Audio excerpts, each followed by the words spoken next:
Wow, এত সুন্দর সুন্দর crafts, this is quite a thing. মাঝে মাঝে আমরা এমন কোনো একটা জিনিস দেখি, একটা ড্রেস দেখি, একটা কোনো অথেন্টিক জিনিস দেখতে পারি, কোনো একটা জায়গা হতে পারে, কোনো খাবার হতে পারে, যে কোনো কিছু হোক না কেন, যেটা অনেক বেশি সুন্দর, অনেক মেসমারাইজিং, অনেক অ্যামেজিং, অনেক গ্রেট।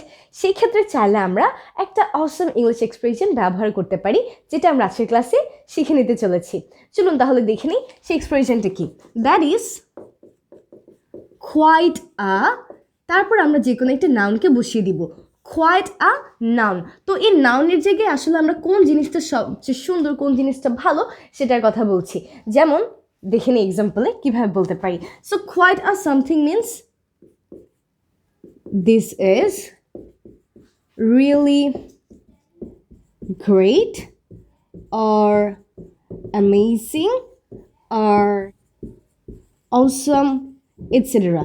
তার মানে সব ভালো, সব সুন্দর জিনিসগুলোর ক্ষেত্রে আসলে আমরা কোয়াইট আ নাউন এটাকে ব্যবহার করতে পারি। কিভাবে চলুন দেখে নিই। যেমন আমরা বলতে পারি this is quite a place, তার মানে this is a beautiful place. আমরা বলতে পারি যদি একটা খাবার অনেক বেশি ইয়াম্মি হয়, অনেক ডেলিশিয়াস হয়, this is quite a food. That means this is a delicious food. ধরুন কারো ড্রেস অনেক সুন্দর, বা কোনো একটা ড্রেস আপনি কিনতে যাচ্ছেন শপিং মলে, তো একটা ড্রেস দেখে আপনার অনেক ভালো লাগলো, তো আপনি বলতে পারেন this is quite a dress. That means this is an awesome dress. আপনি বলতে পারেন একটা সুন্দর রেস্টুরেন্ট দেখে this is quite a restaurant.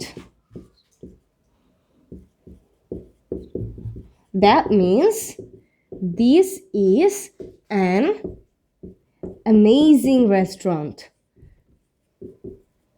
তো আসলে যে কোনো জিনিস যেটা অনেক গ্রেট, অনেক অসম, অনেক বিউটিফুল, অনেক সুন্দর, অনেক অ্যামেজিং, অনেক মেসমারাইজিং, সেসবের ক্ষেত্রেই আমরা কোয়াইট এ দিয়ে সেই এক্সপ্রেশনটা মেক করে ফেলতে পারি।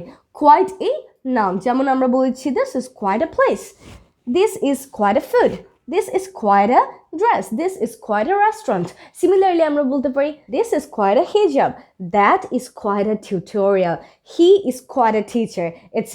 এভাবে করে কিন্তু আমরা যে কোনো একটা সেন্টেন্স যেখানে আমরা সুন্দর কোনো কিছুর কথা বলতে চাচ্ছি, গ্রেট কোনো কিছুর কথা বলতে যাচ্ছি, অ্যামেজিং কোনো কিছুর কথা বলতে যাচ্ছি, সেখানে ব্যবহার করতে পারি কোয়াইট আ, এরপর যে কোনো একটা নাউন। That's it. এবার চলুন আমরা নিজেরা ট্রাই করি কয়েকটা সেন্টেন্স মেক করার কোয়াইট আ নাউন দিয়ে, আর দেখা হবে আপনাদের সবার সাথে পরবর্তী ক্লাসে। সে পর্যন্ত সবাই অবশ্যই ভালো থাকবেন, সুস্থ থাকবেন। Stay connected to 1 Minute English with Meem, because here we always try to learn our spoken English and grammar in the easiest way.